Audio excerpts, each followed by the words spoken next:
Bismillahirrahmanirrahim. Assalamualaikum warahmatullahi wabarakatuh. Allahumma sholli ala sayyidina Muhammad wa ala ali sayyidina Muhammad. Hikam nomor 49. Di sini dikatakan, jika engkau tidak bersangka baik atau husnuzon terhadap Allah Ta'ala karena sifat-sifat Allah yang baik itu, sangkalah baik kepada Allah karena kurnia pemberiannya kepadamu. Tidaklah selalu Ia memberi nikmat dan kurnianya kepadamu.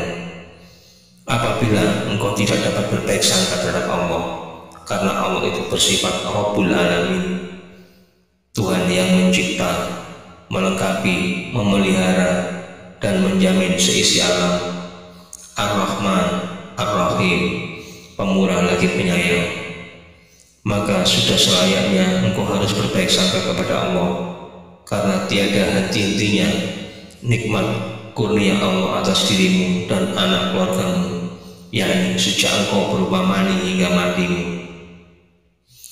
Dan sebaik-baik husnuzon, baik sangka terhadap Allah di waktu menerima nikmat Allah yang berupa ujian atau bala, bagaikan ayah yang menyambut putra yang amat disayang demi untuk kebaikan putra itu sendiri.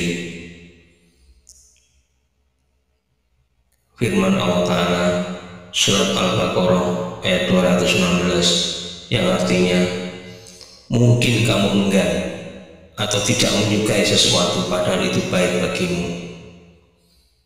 Surat An-Nisa ayat 19 yang artinya, mungkin kamu enggan atau tidak menyukai sesuatu sedang Allah telah menjadikan pada apa yang tidak engkau suka itu kebaikan yang sebanyak-banyaknya. Jabir radhiyallahu anhu berkata, bersabda Rasulullah SAW, siapa yang dapat melakukan husnuzon, baik sangka kepada Allah sehingga ia tiada mati kecuali tetap dalam husnuzon terhadap Allah, maka harus berbuat demikian. Dan itulah jahat sangkamu kepada Tuhanmu, itulah yang membinasakanmu. Surat Fussilat ayat 23. Abu Hurairah radhiyallahu anhu berkata, bersabda Nabi Muhammad SAW, sesungguhnya baik sangka terhadap Allah itu sebaik-baik kelakuan ibadah kepada Allah, atau sesungguhnya baik sangka terhadap Allah itu dari sebab baiknya ibadah kepada Allah. Ibnu Mas'ud radhiyallahu anhu bersumpah, demi Allah, tiada seorang yang baik sangka terhadap Allah, melainkan pasti Allah akan memberikan kepadanya apa yang sangka. Sebab kebaikan itu semuanya di tangan Allah. Maka apabila Allah telah memberi husnuzon, berarti Allah akan memberi apa yang disangkanya itu. Maka Allah yang memberinya husnuzon berarti akan melaksanakannya.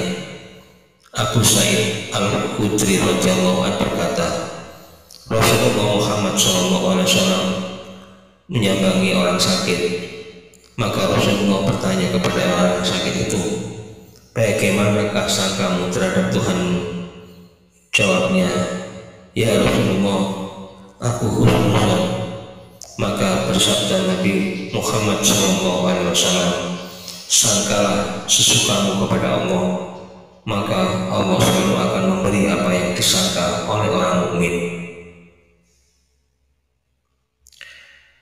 Hikam nomor 50. Di sini dikatakan, keajaiban yang sangat mengherankan terhadap orang yang lari dari apa yang sangat dibutuhkan dan tidak dapat lepas daripadanya, dan berusaha mencari apa yang tidak akan kekal padanya.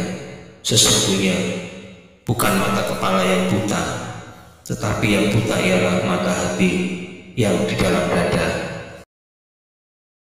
Seorang yang melarikan diri dari panggilan Tuhan untuk berbuat ibadah semata-mata karena ingin memuaskan hawa nafsu sahabatnya, nyata-nyata sebagai tanda buta mata hatinya, sebab ia telah mengutamakan bayangan daripada hakikat, mengutamakan yang sementara dan meninggalkan yang kekal abadi, mengutamakan yang rusak daripada yang tetap kekal untuk selamanya. Hikam nomor 51 di sini dikatakan, jangan berpindah dari satu alam ke alam yang lain, berarti sama dengan himar atau keledai yang berputar di sekitar penggilingan. Ia berjalan menuju ke tempat tujuan, tiba-tiba itu pula tempat yang ia mula-mula berjalan daripadanya. Tetapi hendaklah kau pergi dari semua alam menuju kepada pencipta alam. Sesungguhnya kepada Tuhan puncak segala tujuan. Jangan berpindah dari syirik yang terang ke alam syirik yang samar. Amal kebaikan yang dinodai oleh riya, sum'ah, mengharap pujian orang, tidak dianggap oleh syariat, tidak diterima oleh Allah.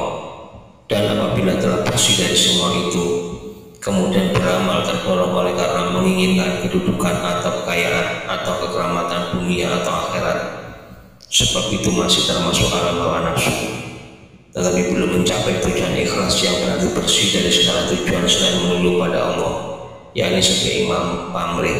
Karena itu, selama berpindah dari alam ke alam, tidak berbeda dengan keledai yang berputar di sekitar penggilingan. Seharusnya sekali berangkat dari alam langsung menuju pencipta alam. Karena itu Nabi Isa alaihissalam pernah berkata kepada sahabat Hawariyin, semua yang ada padamu dari berbagai nikmat kesenangan itu langsung dari kurnia Allah kepadamu. Maka manakah kiranya yang lebih besar harganya atau nilainya? Apakah pemberiannya ataukah yang memberi? Sesungguhnya kepada Tuhanmu itulah puncak segala tujuan. Sebab siapa yang telah mendapatkan Allah berarti telah mencapai segala sesuatu, baik pun urusan dunia maupun urusan akhirat. Alhamdulillahirabbil alamin. Demikianlah apa yang bisa saya sampaikan. Semoga bermanfaat terutama untuk diri saya. Kesalahan milik saya, kebenaran mutlak milik Allah Subhanahu wa taala. Maaf apabila ada salah-salah kata. Wabillahi taufiq wal hidayah. Wassalamualaikum warahmatullahi wabarakatuh.